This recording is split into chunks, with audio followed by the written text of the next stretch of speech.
So you need extra people, right? That's the only way you're going to grow. You can't do it on your own unless it's you can't do it on your own.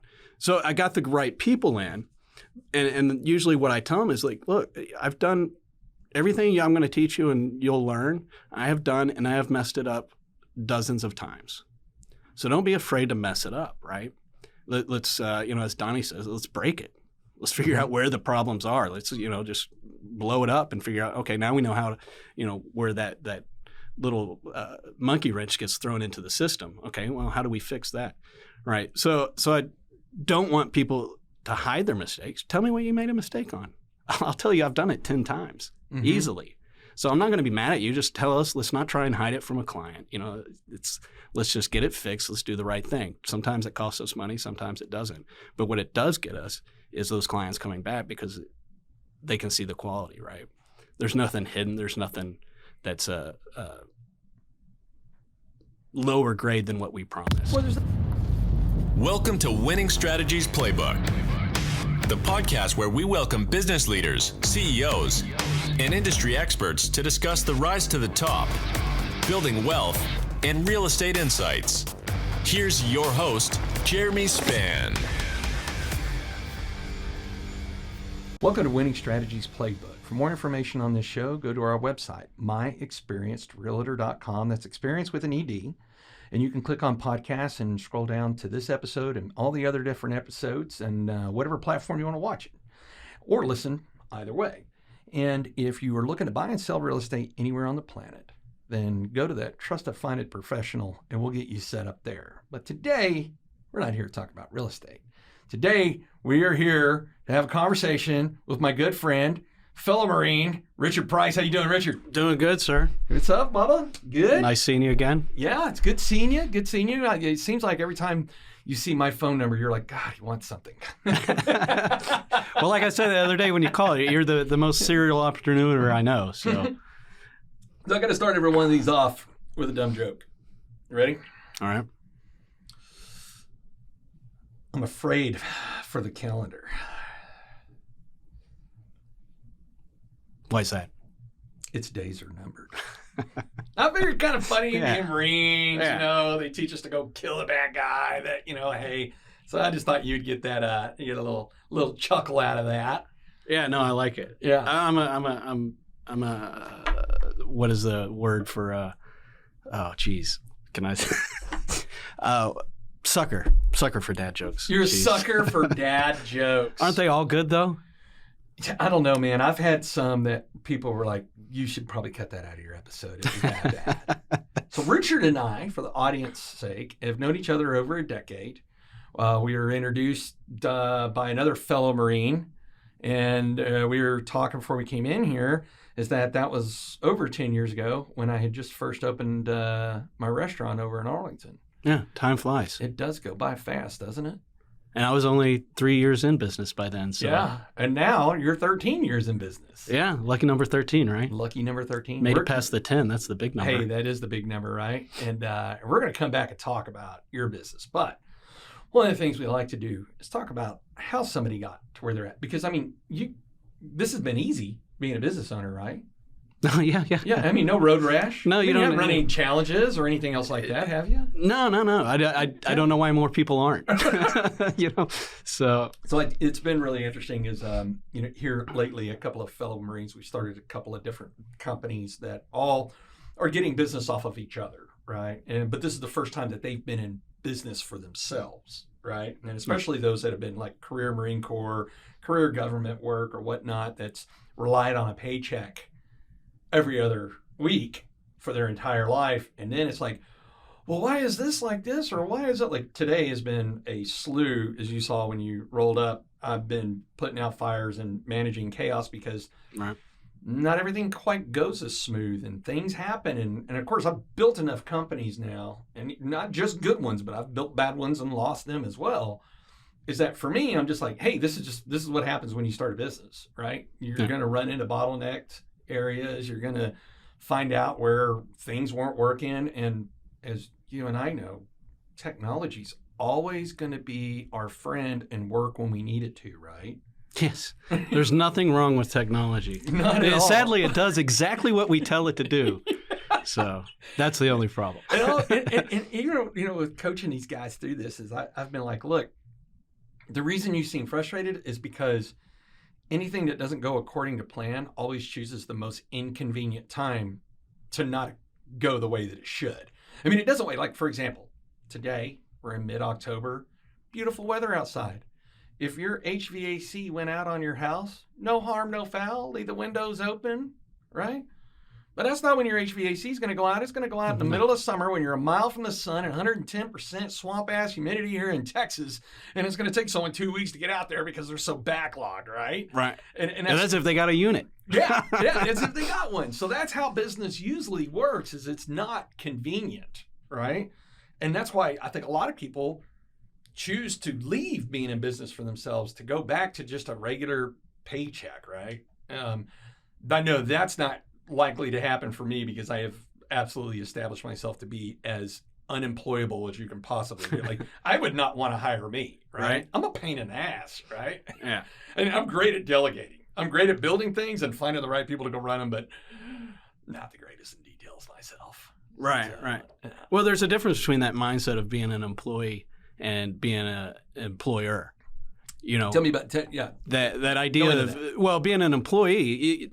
Every time I worked for people for my first however many years until I was 33, so I never worried about my paycheck. Right? Mm-hmm. I worked for bigger companies, so I really wasn't ever worried about it. But the paycheck came.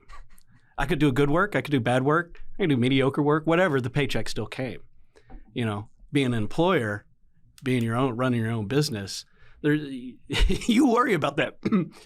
You worry about that paycheck. Oh, yeah. Sometimes it's like, man, I don't have work next week. You know, I've gotten past that point now, but that's that takes a little while to get to there. But in the beginning, it's, man, what am I going to do next week? How am I going to pay this bill tomorrow? Or how many times did you not pay yourself or pay your own bills because you still had to pay your employees, or else you wouldn't have any employees, right? And then they're going home and they're putting steaks on the table, but you're still eating top ramen because that's part of being a business owner sometimes, you know. Or right, and then you're not even going home. You're still there at 10 at night. Oh, man, that's why I laugh is when somebody says, my 40-hour week. And I was like, man, I'm done with 40 hours by Wednesday at lunch. Yeah, 10 or 12 hours Monday through Sunday. Oh, yeah, easy. I had yesterday off. I loved it. What did you do with the day off? What's that like? Tell me about this magical place. Actually, it was more. We got lucky. We had a Cowboy game or a football game at 8:30 in the morning, so I watched football all day. I got a lot of fantasy football teams, so I never get to see football. So being able to watch football all day in one day, like that's my year's worth of football that I got to watch in one day. I'll be out of town next weekend. The weekend after that, we got 2 wraps to do. I already know I'm not watching football again for another 3 or 4 weeks. Yeah. So it was nice. And then wife made breakfast. We got to hang out on the couch all day. Great, relaxing day. Sorry. So, I was at my dentist this morning, get my 6-month cleaning. She was like, "Did you watch the game?" I was like, I would love to watch some games, but I have not had time to even catch a preview. Because when business is good, right? When it's feast time, you feast because famine is around the corner, right? And for example, a little thing called COVID-19, which shut down the planet, year and a half ago, right? Things outside of our control, right? And you're sitting there like, man, I got to figure something out, because you can either sit there and dwindle and die, or you can figure it out and keep punching forward, right? Right. Yeah. And I really think that how, the Marine Corps methodology does a good job of developing entrepreneurs, because we're very entrepreneurial in the Marine Corps. Right. People call it stealing. We call it acquiring.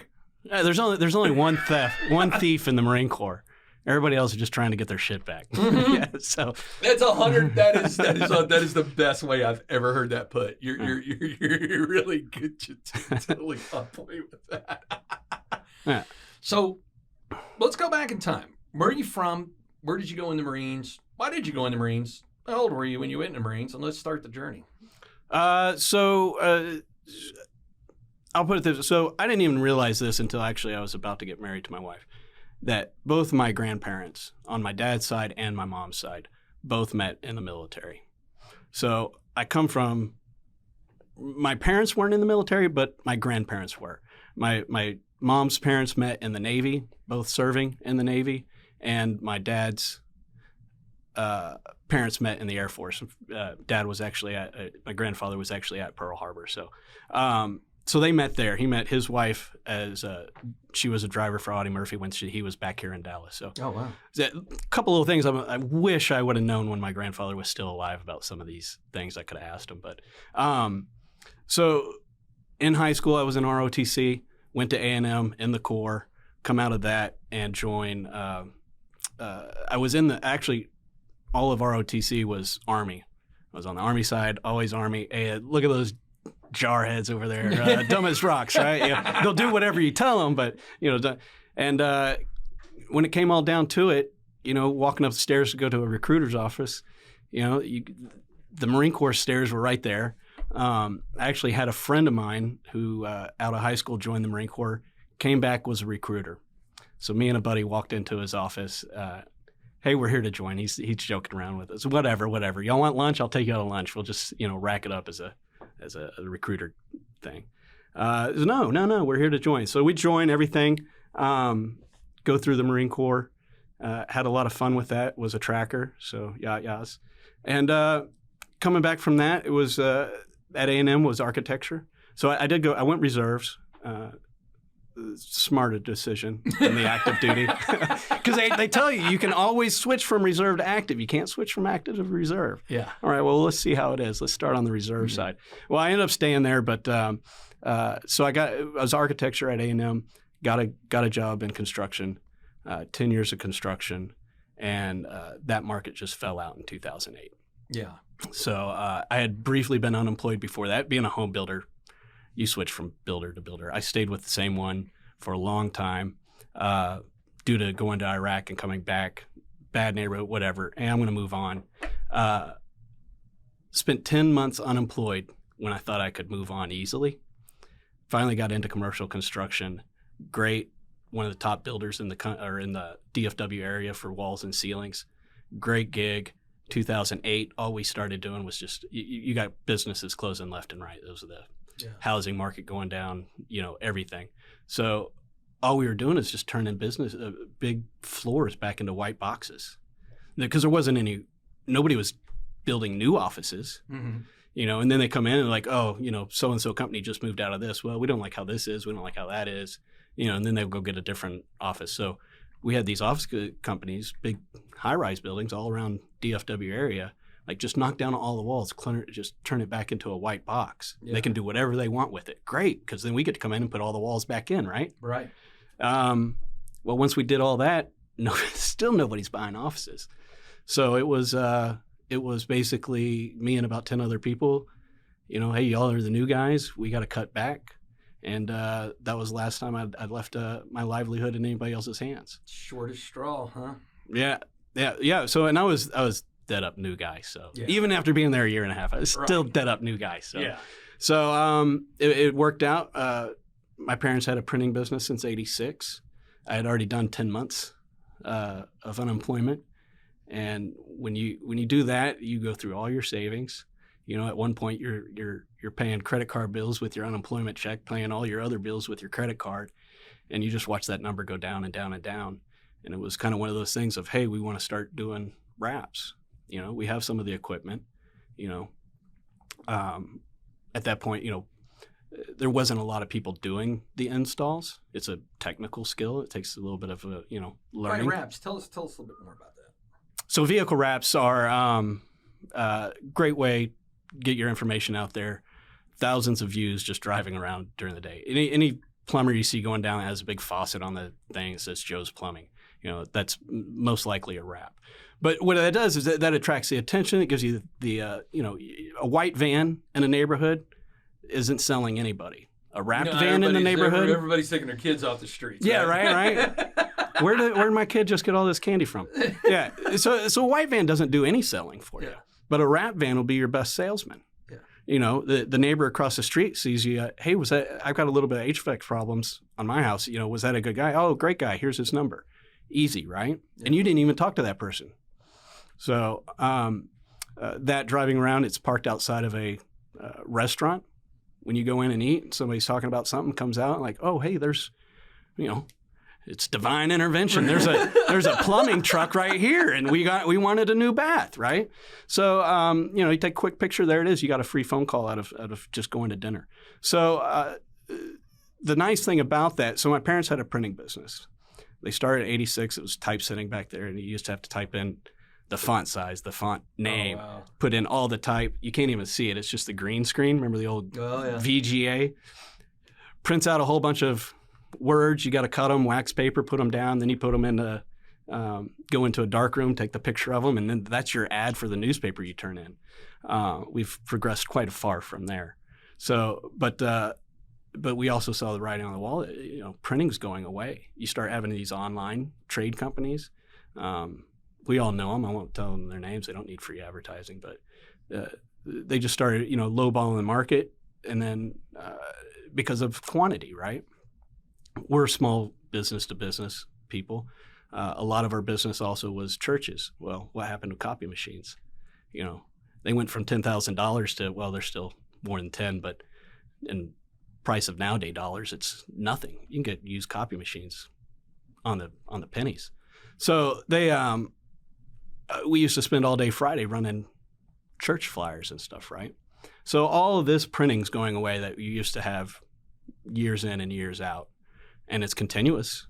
But the one thing you can't order online is the actual vehicle being installed. You can get it printed and stuff, but then you still got to find somebody to put it on. So originally the idea was, hey, we can travel around. You get paid to travel. You get paid for the install, and that's all you do is just install all around. What's your bottom line? It's just your time, right? Yeah. So fast forward 13 years, I don't travel around and do installs. We just do them all at the shop because now the materials are a lot nicer. There's a lot more people out there doing installs. But it's still one thing that you can't order online. Yeah. And that's the only way that that you can stay in business is finding that niche little thing, that thing that you can't get just mass produced somewhere and sent to your house by Amazon. So.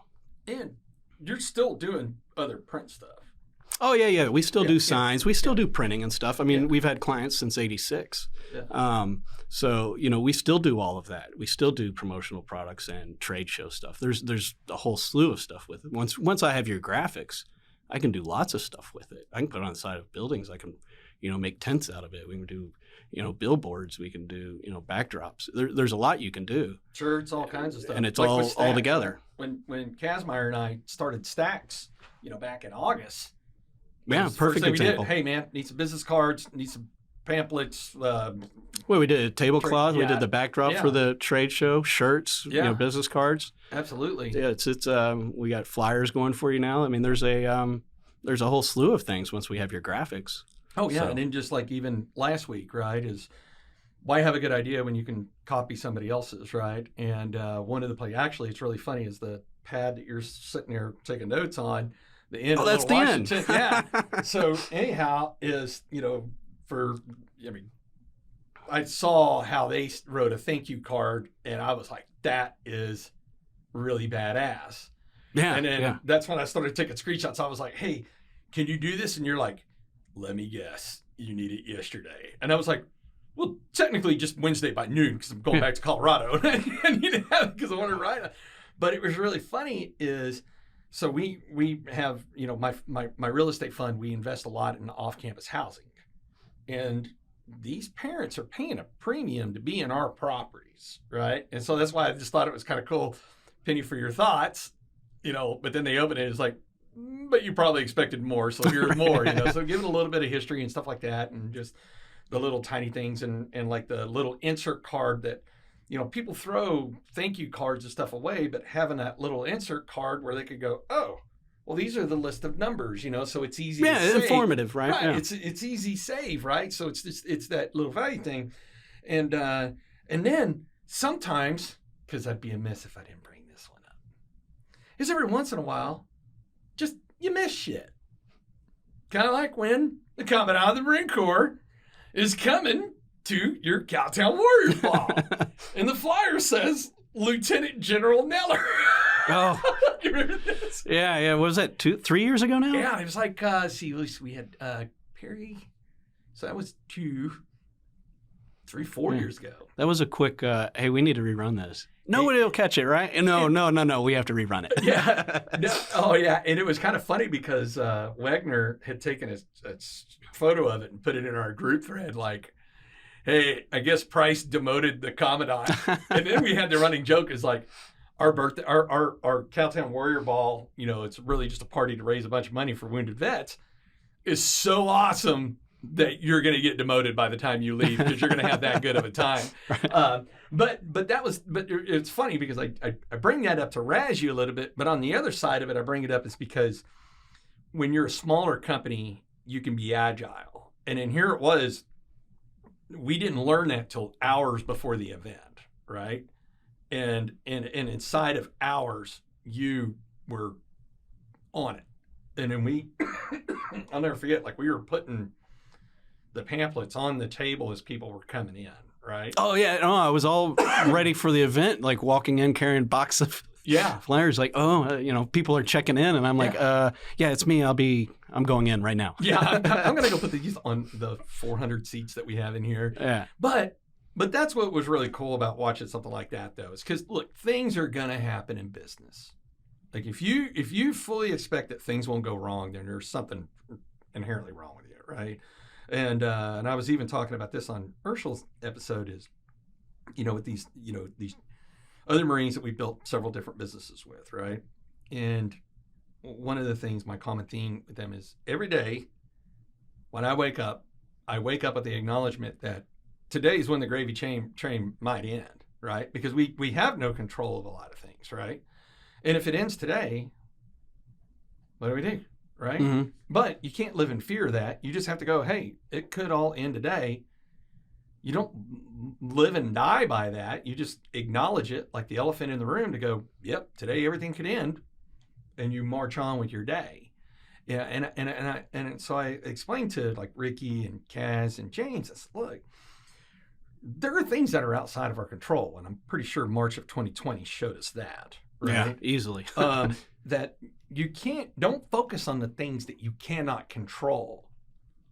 Just focus on what you can control. And in that, moment of, hey, this thing's starting in hours and I've got to reprint 400 pamphlets. And it's not like your shop is right next to downtown Fort Worth either. Yeah, I'm a good 45 away. Yeah, you're a good 45 minutes away. Just the drive time on that alone. But you made it happen because that's what business owners do. Or when the pandemic hit and owning as many businesses as I do, I had one of my employees that was just really, really worried. Hey, I'm worried. Am I going to get paid? I said, you're going to get paid. And she was very, very worried. And I said, look, I get it. You're absolutely worried. I'm telling you, I've learned enough in business where over the last couple of years, I've got a safety net that we could go an entire year without bringing in another dollar, and I can carry all of y'all. You're going to be fine, right? And she's like, yeah, I'm just really worried. And I said, this is the difference between you and me. You're worried about you.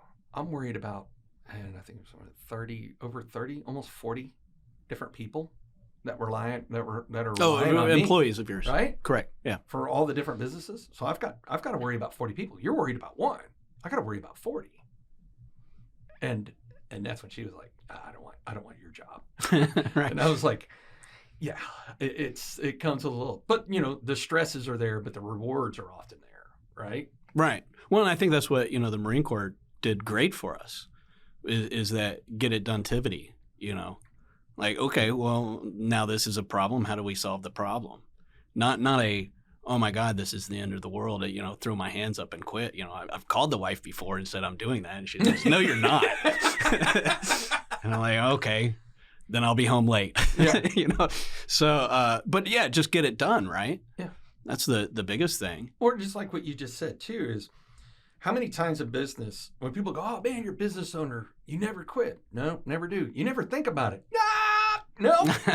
There's plenty of days I sit there and go, I could have a couple of weeks of vacation. I could be done and home with the family by 5. I could have an hour lunch. I could have weekends. And those things. But there's something inherently wrong with us that we choose not to go do that, right? I many times I've joked on the show is, if you want to know how an entrepreneur is wired, just look up the traits of being bipolar, and generally we have like 80% of those traits. I could agree with that. Yeah. Oh, yeah. Because there is something about when it is ours, right? And we do get to go affect that, right? And sure, there's days we're just like, God, I really don't want to go deal with this today. Or when you're sick or you're tired or you haven't, you're really in the grind of stuff. So what is it that keeps you going? When you're sitting there on those days just going, man, I just couldn't catch a win if it landed in my lap right now. What are some of those things that keep the gears going? So even though when it is problems, there's times where it's not just one day, it's 2 days, it's 3 days, it's 2 weeks. You get a big job and then it's like, hey, this is not going anything according to how I envisioned it, But it's that, that idea of, I could go get that safety net and have, a guaranteed paycheck. I'm very good at what I do. I could do it for other people, right? But doing it for other people, I go back to that point of, I used to, draw out all these walls and buildings for this building, and say it's cost this much and get the job and, work for another guy. But at the end of the day, when their numbers, don't look good, what are they going to do? Mm-hmm. And you get cut, and now here I am, 10 months unemployed again. I'd never want that again. That is such a drain and such a just daily grind of trying to find a new job and something you want. And it's probably easier now with how many jobs are out there. But the thing that keeps me going is, look, I'm in control here. This is my baby, and I get to do with it how I want. And, I've been in tough positions before. I've lost money on jobs. I mean, if you haven't, then you should be doing a podcast. Because we all have. We've all had bad jobs and just completely missed something. Or you got it all and just everything, like you said, the computer decides, hey, today's the day I want to take a crap. Like, well, I wanted to finish this job today. And now I've got to go to Micro Center, buy a new computer. Like you said, I'm a small business, so I can – I'm agile. Like, I got the funds. We'll just go get a new computer. We'll get the new programs on it. It's going to take, a day delay, right? But those problems are also what I love, because it's never the same thing every day. And I don't know how my wife does it. She's amazing, but she goes in and she runs the same reports. You got to get your TPS reports in by Thursday. All that corporate job. I don't know how anybody does it. It's the same thing every day, in and out. Before COVID, you were at your cubicle every day. Now at least people get to work from home, but in and out, same thing. It would just be a blur to me. When I was in construction, I liked construction for the same thing. I'm never building the same house. I'm never putting the same stuff in each. It might be a same floor plan, but I'm not putting the same stuff in. So it's just that change and that everything's different. Right. Wraps are the same thing. I do a plumber's vehicle this week. I got, right now I've got a guy that does chiropractic. His car's in the shop right now getting wrapped. So, there's never the same thing. And that variety is a little bit of the spice of life thing. So. Well, there's something about growing your business too, right? Mm-hmm. As you're evolving, and when you're sitting in those positions where I like to tell folks is, you're making it in business when you're going to your business because you want to, not because you have to anymore, right? And if there was anything that I definitely learned out of the Marine Corps was how to build effective teams, right? You've got all these cliche things about what it is to be a leader, but we know that 99% of all the books and everything else out there written all over it is all BS, right? Is being a leader is really hard, and it's really trusting in people and helping them development, to become better professionals, and to put your own egos and everything else to the side to be able to go, hey, so for example, like, Peterson working with me, I brought him onto the team because I knew this guy could sell a cup of water to a drowning man, right? Yeah. Now, he wouldn't know what a detail was if it bit him in the ass, and I knew that would be the challenge, right? So we overcame challenges on detail-oriented stuff because I didn't have to teach him anything on the sell stuff because I knew he was going to outsell me. And in 6 months, he already has. Like, I'll even give him ridiculous numbers what I want on something, right? Be like, no, I want you to get this. Like, if you're gonna sign somebody up on that, this is what I want to see. And I'll just throw stupid numbers out. Like, there's no way. And he'll come back and beat that number. And I'm like, how the hell does he do that? I'm a pretty damn good salesman. I'm like, how the hell does he do that? But it's positioning people, for that success. So that way you can get to a point in your businesses that you can just watch them grow and thrive. And I think that's where, for me personally, is what I enjoy about my different businesses. Now, I do love the initial start of them, right? The getting in there, the grinding it out, the figuring it out. But once it gets to where it's pretty much self-automated because of the right people being involved, I just like to watch them grow and do better, right? And, and it's also really funny because I tell everybody, look, I have unrealistic expectations of myself. So if you ever think you're going to meet my expectations, just go get a therapist because that's not going to happen. Right. Right.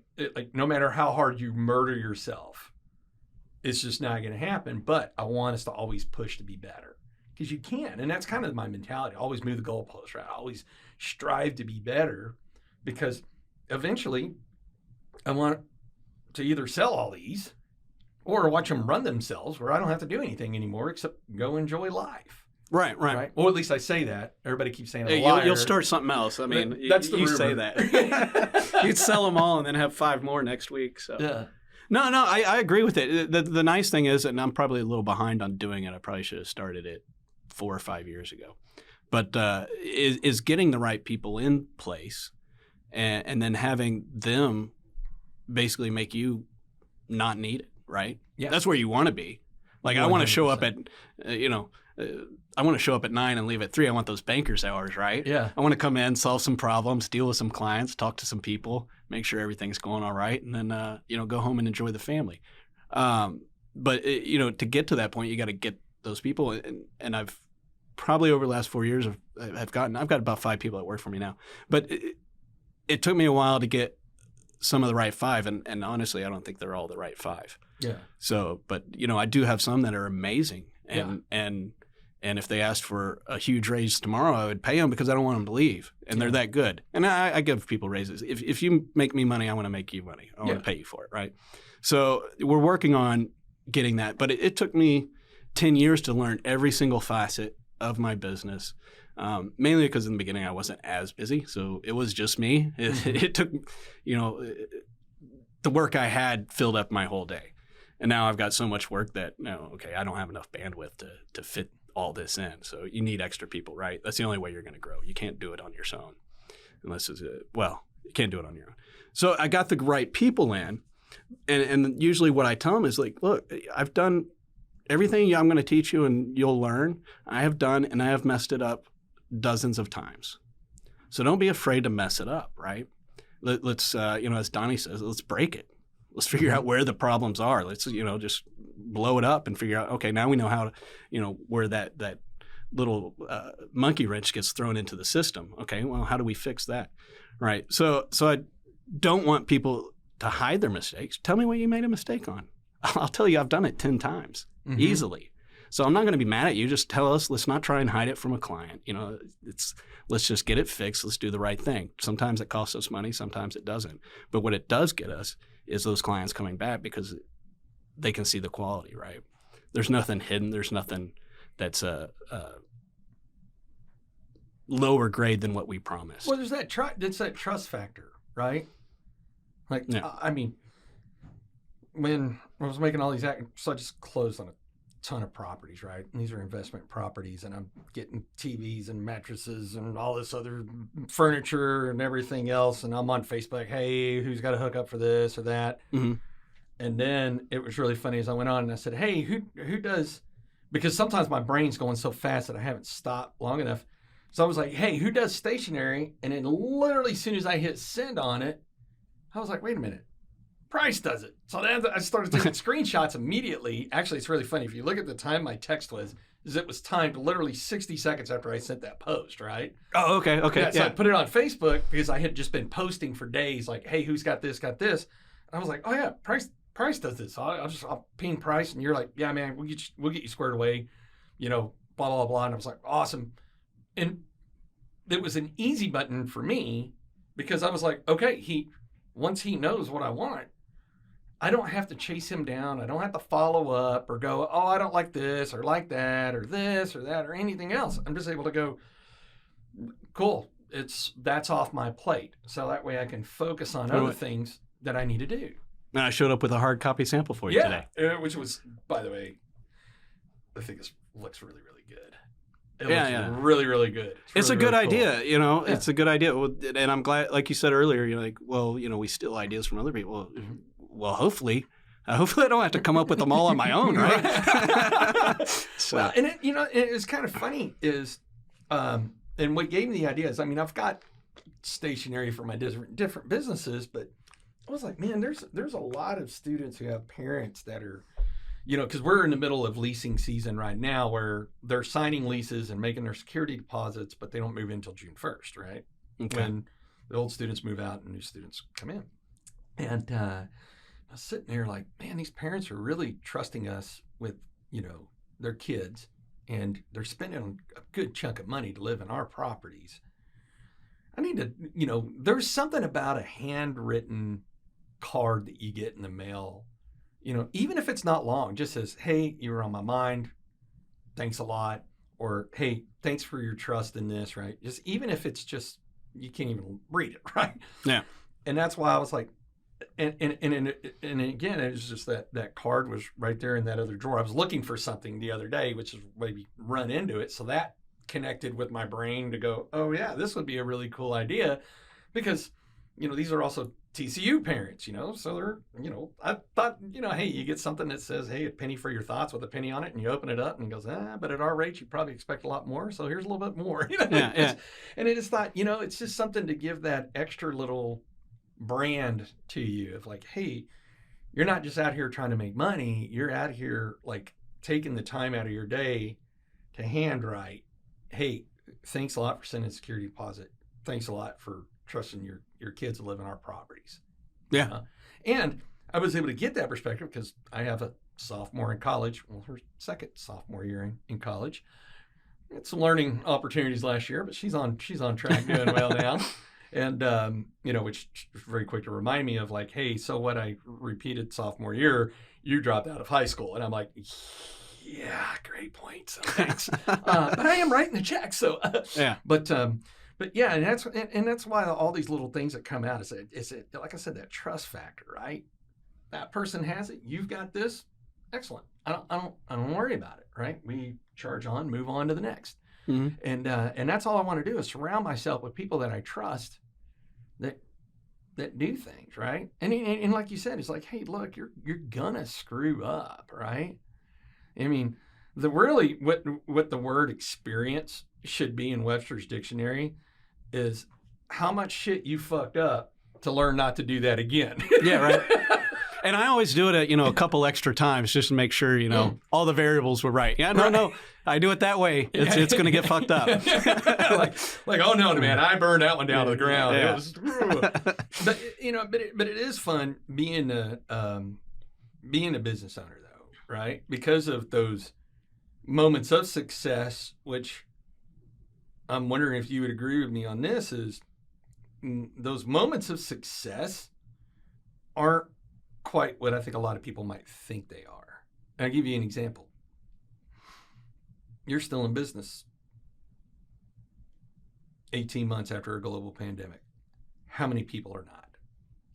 Right. To me, that is a major, like, hey, I had a global pandemic tried to shut me down, and I punched it in the face and said, not today, ISIS. It kept going, right? So those are the parts that people that aren't business owners don't really get the chance to experience something like that, right? Right. Well, like you said, you had the one lady that was, am I going to be okay? Like, all right, I got 40 of you to worry about, but yes, you will be okay. So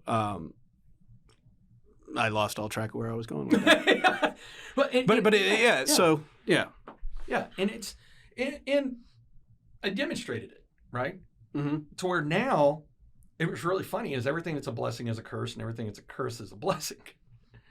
So the blessing of me being in a position to be able to do that actually created a curse, which was my people were already fiercely loyal before, but now they've taken this next level loyal. Like I was like, I need y'all to actually take time off because you're no good to me if you completely burn out, right? Right. And so, like one of my employees had a baby 8 weeks ago, and she's like, "All right, well, I'll probably come back at the 4 week and not take the full 6 weeks." And we were like, "No, take 8 weeks, and if you need 12 weeks, take 12 weeks because you constantly demonstrate that you're always working where you never take a day off. Enjoy the first couple of months of your brand new kid's life." Yeah. Right? Yeah. Like we want you to. Like we were literally like, no, you don't come to work, and yes, we will still pay you. And then just this is the kind of so this is what I was gonna say a little while ago is I'm very slow to hire, very quick to fire, but I don't hire anybody I plan on firing. Right? Right. Because I want the right people. So James came to work with us 6 months ago. So there were several clients that she had been working deals with, but they just hadn't popped yet. And then she's on maternity leave. James picks up the slack. And then when it came to, the payment, for the commission coming out of it, he was like, "Hey, I don't give any of that to me. This was Michelle's client. Give it to her." And I was just like, wow, like that's impressive. That's the kind of environment that we've created where no one asked him to do that. Yeah. No one told him to do that. He just saw the value of her on the team and was like, this is a client she'd been working with for 6 months. It's not her fault that the right house didn't come along till after she had left. Give her the money, right? And I just thought, I really had to sit back and go, and I was telling Laura, I said, that's the kind of place we've created where our people are doing amazing things for each other. And that is that's a success that most people wouldn't call a success because they wouldn't even think to call something like that a success. Right. Because they didn't get to see anything. Well, and it's not something that's going to be on any spreadsheet anywhere, right? Yeah. It's something that you just have to know happen. Yeah.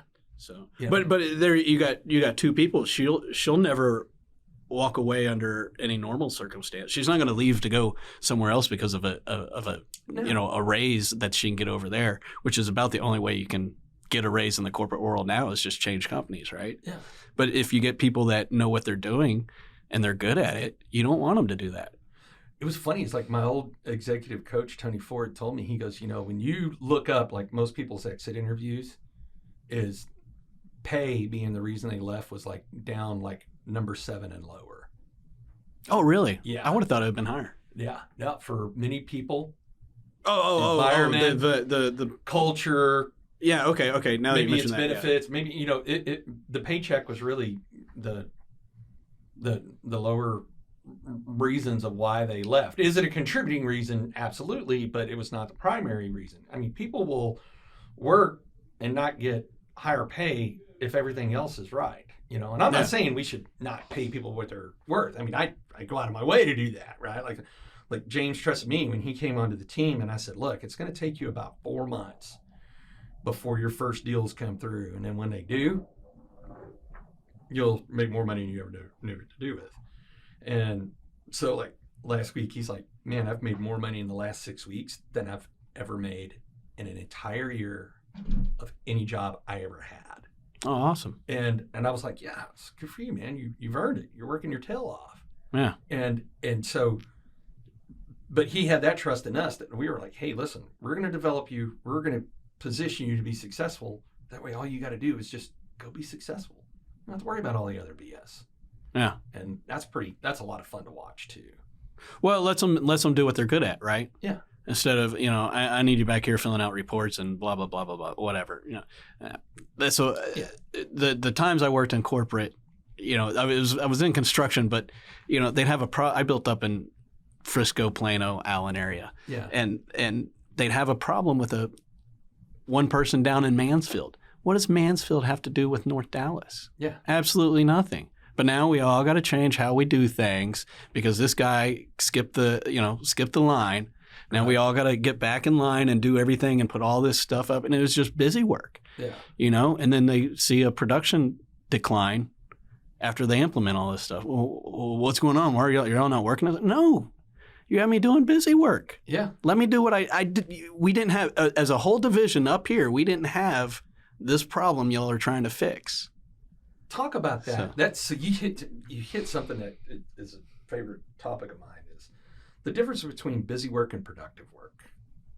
Yeah, well, busy work is, for this instance, busy work was putting all the problems we had, the checklist of all the issues we had in the house, right?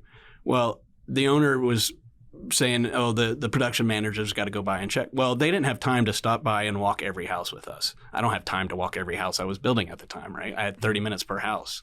So what they wanted was us to put up all the problems in the front window and all of our service orders for all the different trades. Well, now a homeowner comes by and I was like, oh, I didn't know I was supposed to be checking all the plumbness of all my windows and stuff. Well, now they're doing all that. So now they found one I didn't find, right? So now I got to get another service order off. But just putting all those up in every house takes time. When in reality, I had them on my desk, I had them nicely ordered, and I could go through them every day. Now they're all, I got to make another copy because I'm going to change how I do stuff. Go put it up in the house so when the production manager comes by, he doesn't have to call me to go walk the house. He can just look through them all, right? So what did they accomplish? They took a couple hours out of my day to go put that up. It didn't accomplish anything. I was already doing it, right? I just didn't have it out there for them to see. So you get things like that, and now all of a sudden it's all they're going to do is just drown us in all this paperwork, and I don't get to do what I do, which is build. Which now I look back, home builders are overpaid babysitters. That's all we are. Because if you could run a schedule, if everybody followed the schedule, you wouldn't need us, right? The tile guy would just show up on the 23rd when he's scheduled, right? Yeah. No, plumber guy didn't show up on the 22nd, so he's not done. So the tile guy, whatever. You know the rest of the story. Yeah. But all it does is just it wastes your time. And then at that point, what's your mindset after that? They're just CYA. They're not trying to help me. This guy down in Mansfield had a problem. And they found out a solution for him and thought, oh, we'll just make it company-wide. Yeah. So again, another reason why I don't want to work for corporate. Well, it's really interesting, like when you say solution, and I think that's how they breed us as Marines, right? Don't bring me problems, bring me solutions. And so, like Ricky, some of these, college houses, they're throwing parties and there's all kinds of crap in the grass and it's tearing up his equipment. And he said, and he's complaining about it. And I was like, why are you complaining? Just bring me solutions, right? Mm-hmm. Bring me solutions.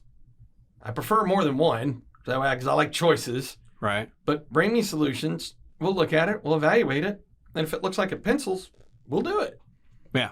So he was like, hey, just a couple weeks go by. And he's like, hey, I found a place that, sells used football turf. And I was like, what? And he goes, yeah, because they got to replace the football turf every other year, or turf's only good on the playing field for 2 years. So it's still good. It's just they have to replace it every 2 years. So there's this huge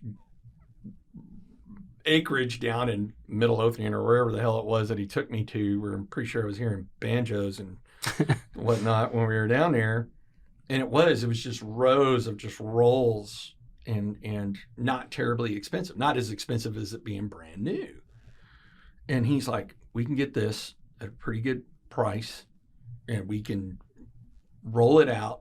We can pin it down. The yard's green year round and the kids would love it. And I was like, Yeah, let's try it for one of the properties, which was one of our larger properties that had 2 houses that shared a backyard. So it's the size of a half of a football field, where what we didn't realize would happen is every one of our properties demanded it. Yeah. And now we're upcharging. We're like, hey, so you can have this house at $4,000 a month, or if you want the backyard turf, it's $4,500 a month, so we can recoup our costs. Not even blinking. They're like, sign it up. And now you don't spend $500 on a mower a year. Well, we still know the front line. We Oh, still know the front line. and back, whatever. But it Yeah, makes okay. Ricky's job easier because Yeah. all these houses are pretty close to each other. He could literally start at one end of the block and mow the lawns. He's done in half the time, right? Yeah. Because I told him, I said, look, you as one of the contractors who do this, and Kaz does this, and everybody does this, the more profitable you make me and the more time you help me create, the more properties I go buy, which therefore gives you more properties to go do things on. Right. Right. And then so we've done this rapid, amazing growth of like, if you averaged it out, is we're doing 2 acquisitions a week. Oh, new houses? Yeah. Oh, nice. Yeah. And just going in there and we're learning more of this is what we're going to do here. Matter of fact, one that got signed today, it was a house I was looking at. And this agent was, I've done, I don't even know how many hundreds of deals in the last number of years in real estate, and done easily over 100 million worth, right? And I've dealt with some bad agents. This one took the cake. Like, he is the biggest. His ego is huge. He had to be right. He doesn't even do that much. He's a part of a 40-person team, which basically tells me that he can't go create business on his own, right? And I'm not saying there's anything wrong with being on a large team, but just when you talk to this guy, he was just bad, right? Like he was horrible. He's like, let me tell you how this deal's going to go. And I was like, look, man, I already know your client reached out to another person I know and said, I didn't even know he was an agent or involved in the deal. I thought it was an off-market deal in the beginning. And I said, if your person wants to get out of this house, I can do it. I can close quick, and ominous dominus will be good. He just disrupted everything along the way, where I was finally like, we're going to pull the offer because I don't want to deal with you. And then 2 weeks later, same third-party friend that we had bought several properties from, because he was telling the seller, he's like, look, I've done deals with Spann. He's easy. He's actually fun to work with and negotiate. Right. He's like, you'll enjoy it and you're done and it's easy. And so he goes, hey, this seller's really in a bad position and really needs to get out of this thing. And he goes, really for me, it was like, yeah, was I interested in the house? Yeah, sure. And at that price and whatnot. I'd make the numbers work. But it was more of, I'd done really good deals with this other guy who really cared about this person. And I was like, hey, if it helps them out and the numbers still pencil, it's a win-win, right? Resubmit. Agent, just horrible again. And so I called the third party person back again. I'm like, hey, this guy is so bad that this seller is going to end up leaving money on the table with whoever ultimately buys this property because he's screwing that up. I'm offering right now. And the thing is all you had to do is do a counter, and I would have gone up 10 grand without blinking, right? Which still he would have got more for her than what he's going to get on the open market, because it's been abused by frats. It's got deferred maintenance. Yeah. This is not a single family. Somebody's going to go in and be like, oh my God, look at the paint. We should absolutely be in multiple offers. I was like, you're out of your mind. So then, third party, I just said, man, I can't deal with this guy. I just can't deal with this guy. So then he calls me back a day later and he goes, I talked to the seller. Is there any way you'd be willing to do cash and a quick close? I was like, yeah, I'll do cash and do a quick close. I mean, I'll just refi it later, because money's so cheap right now. I was like, yeah, of course I want to lever it, right? My cash on cash returns are higher. But I was like, I'll go buy it with cash and I'll close this thing quick, right? As a matter of fact, 2 weeks longest, but if we get everything back and everything's lined up, I'll close in 7 days. And then he says, okay, paper it up and send it. So I paper it up and send it. And then that agent says, oh, yeah, on top of that, we're going to evict the tenants. Well, here was the funny part about this. One of the tenants we knew because 2 months ago, he signed a lease to be in one of our other properties as of June 1st. So he's calling us, freaking out. And then he goes, I've already found another place to go to, but my two buddies that I live with don't have anywhere to go. I said, okay, well, they're being evicted. And then this guy was like, and you can't talk to the tenants. I was like, they're not your tenants. You evicted them, you moron. And one of them's they're the ones calling us. So not only did they leave that property and are in the process of this week moving into our property, and they're paying more to come live into our property because of how we do business and how we treat them. People are willing to spend more money to live in one of our properties to be treated better than what this other person was, right? And I was just sitting there laughing. I was like, not only did this guy screw this up and even screw a cash quick close deal up, but at the end of the day, he was so much smarter than everybody else that he actually, I thought this house that I'm moving these guys into was going to stay vacant till June 1st. Now I got guys in it. I'm going to end up clearing like another, God, I was adding up, it's like 18 grand between now and whenever June 1st comes that I wasn't expecting it for it to revenue. So I was like, oh, this idiot did me a favor. And why? Because of his ego and he got in the way, right? And I just don't understand why people do that kind of stuff because, it was so important for him to be right where I was like, I don't care if you're right. I don't care if you're wrong. I don't care about your ego. Here's what I care about. Your seller needs to get out of this property. And she's friends with this guy over here who I've done a lot of deals with, and I can help you solve the problem, right? And so I'm real curious to sit back and watch what it ultimately trades for. My guess is she's going to leave over 20 grand on the table that she could have been done in 7 days. And not because of her fault, but because of his fault. Oh, so you still didn't get the house? Nope. That's somebody just told me, the blessing can be a curse and a curse can be a blessing. Mm-hmm. So that guy, thought was a curse, and now you got a full house, and so now you got a house that's not occupied by tenants, so it's no longer income producing, and man, it's been beat to shit, right? I mean, I was sitting there going, man, just to get this thing on the market, you at a minimum you're going to have to drop $30K just to get this thing to get it to a premium, more likely $50K. Right? I mean, this thing needs everything under the sun done to it to try to get $350,000. And I was sitting there like, I'll do this thing cash 320 and close in 7 days. And they'll end up under 300. Mark my words, it'll end up under 300. Oh, after an inspection and all the stuff you got to do. Yeah. Where I'd have been like, no, as is 320. I was even like, hey, if you want, how about 310 and I'll close and not even do inspections because I know that 10 grand or whatever I find after I take it's going to offset whatever I need to go fix that I would have missed on an inspection. Yeah. So it's just kind of funny how, so that guy is not going to be incredibly successful at his craft because he lets ego get in the way. And this is the common theme that I see with business owners who are successful like yourself is really good at putting ego to the side to go, what do we do to win for the client? And how do we do to win for the rest of the employees? And at the end of the day is we're the furthest afterthought on winning, right, for ourselves. But it's also what makes us successful. Well, our wins at the end. Yeah. When it's all done. Yeah. Well, and it's like you said, just put the ego aside. Like, what? I don't have to be right. Yeah. As long as I get the job and I do a good job and you pay me. Yeah. Right.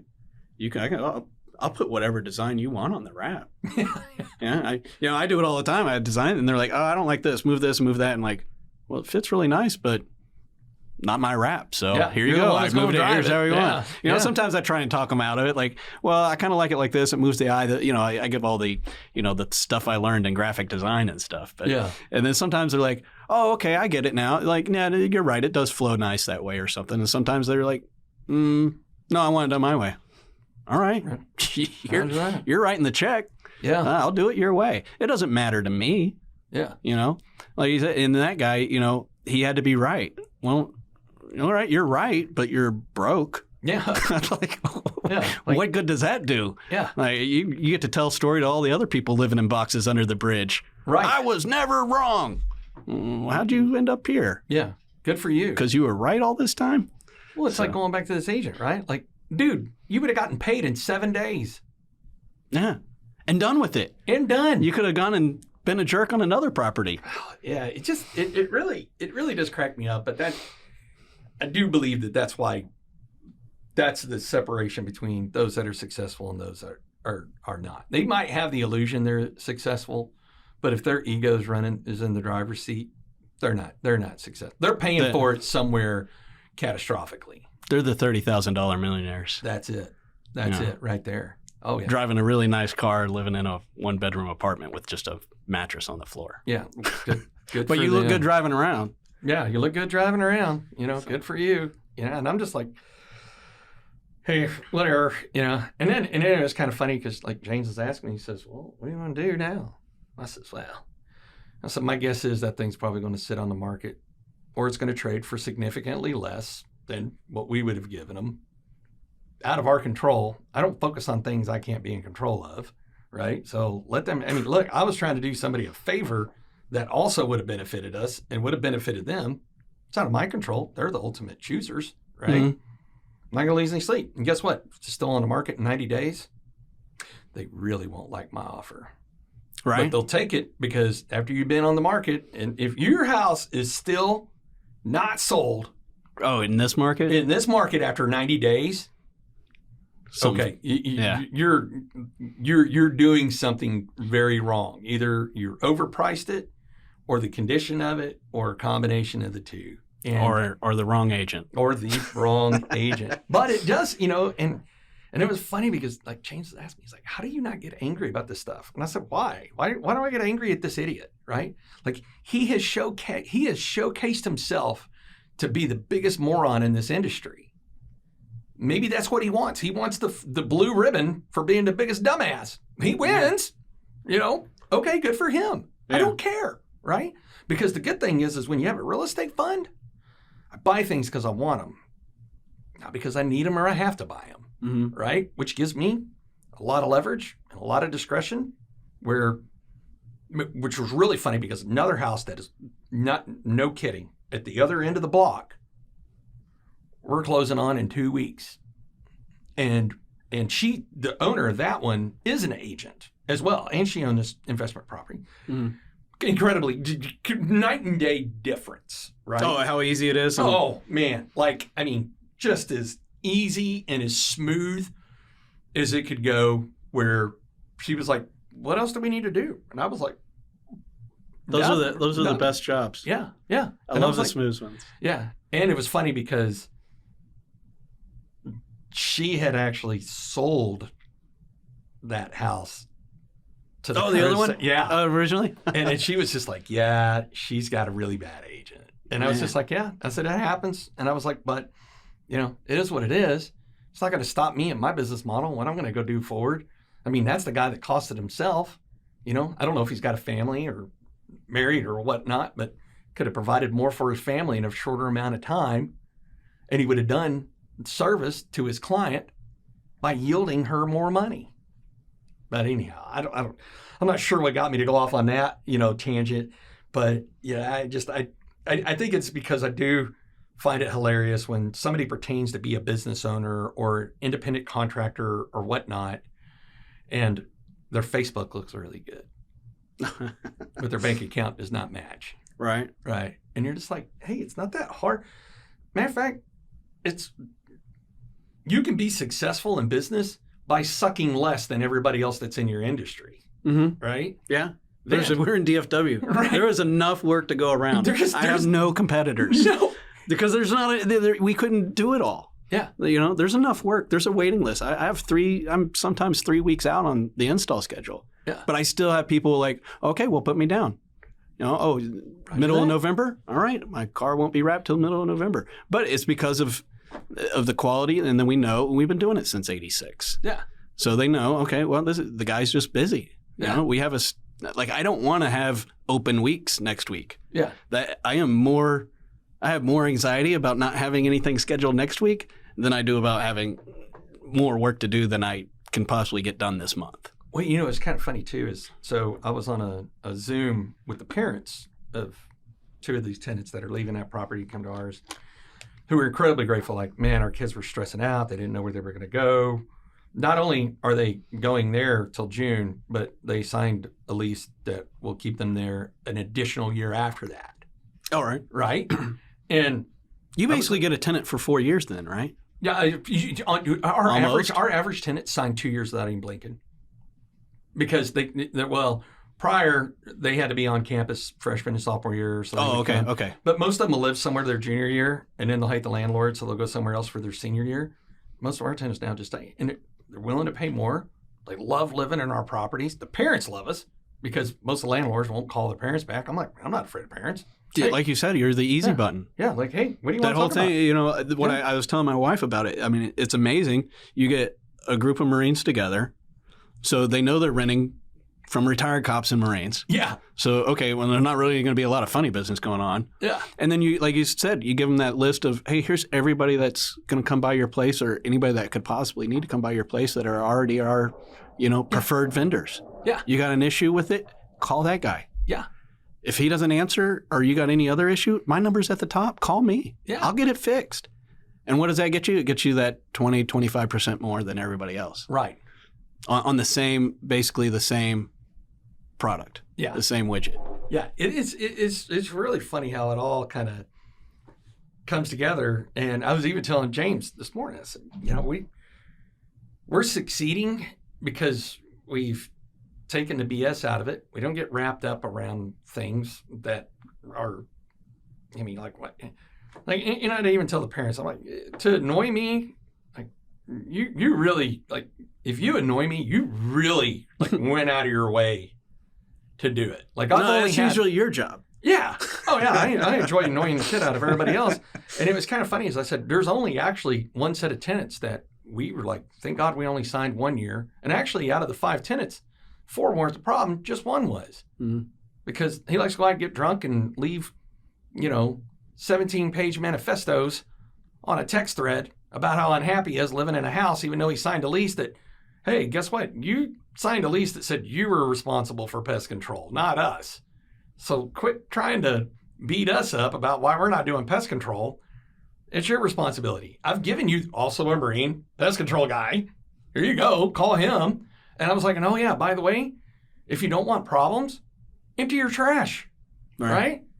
So anyhow, I was you like, want ants? This is how you get ants. Yeah.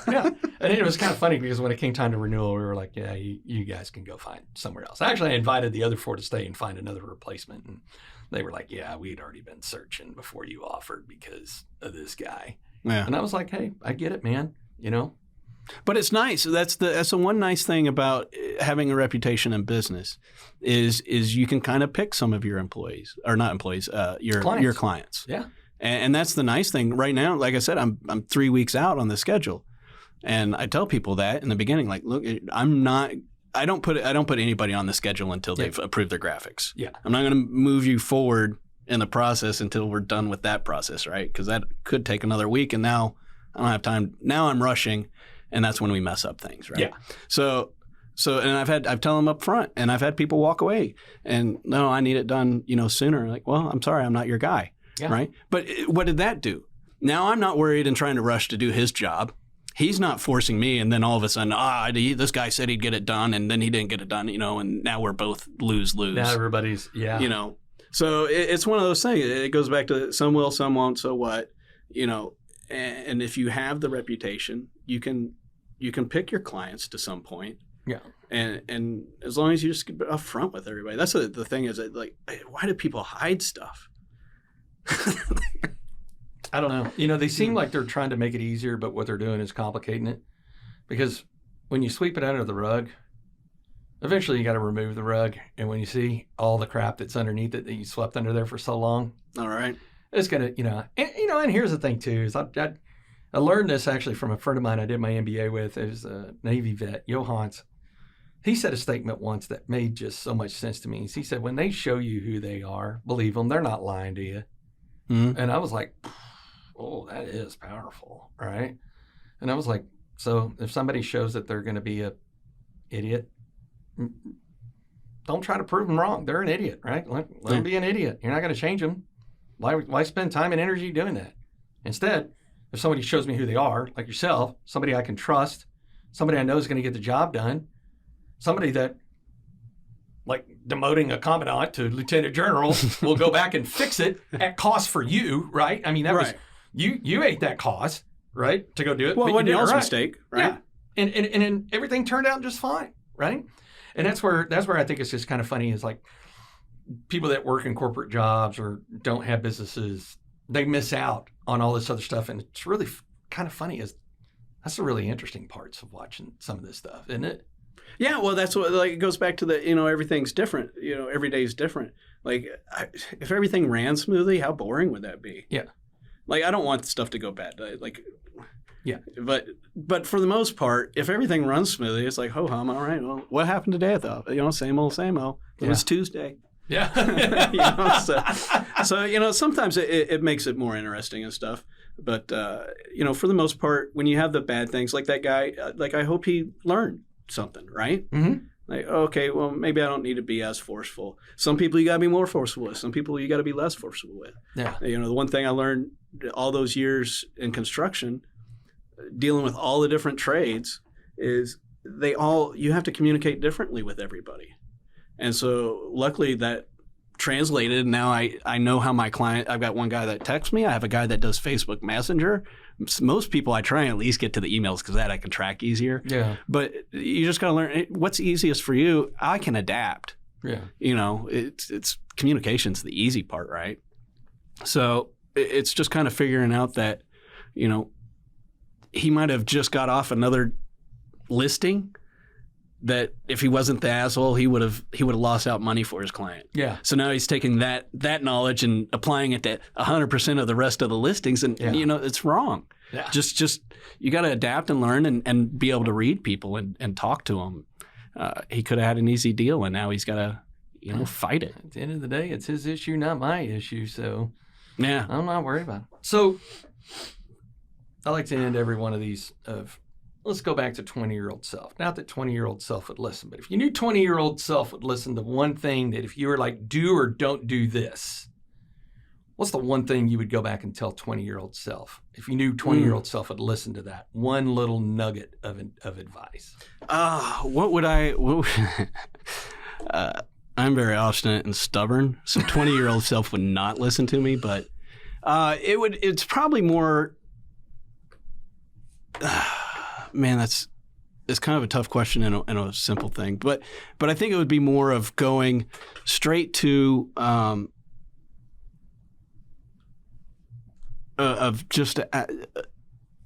how do I phrase it? So I'm a procrastinator. Not that I do my best work under a deadline, but I kind of do. So it'd be more or less of quit putting stuff off, because there's things I've put off that took me, 6-7 years to get around to doing. But more or less of, you got a good idea, go do it. And just run with it. If it turns out to work, it works. If it doesn't, then you know what, move on. So now, these other ideas we come up with, for work-related things, you know what, hey, let's run with it, see how this turns out. Okay, that was a horrible idea. That netted us, we spent a lot of money making magnets for HVAC companies and plumbers and florists and going around and delivering them all to put our name out, something different, right? Yeah. I got like 2 jobs out of a couple $1,000s worth of material, not to mention my time, because I would take their logo, I'd put it on the calendar. Calendar they'll hold on to for a year, right? I don't know if anybody held on to them. They probably all got thrown away. Yeah. But, if I wouldn't have done that, I wouldn't have got those 2 jobs.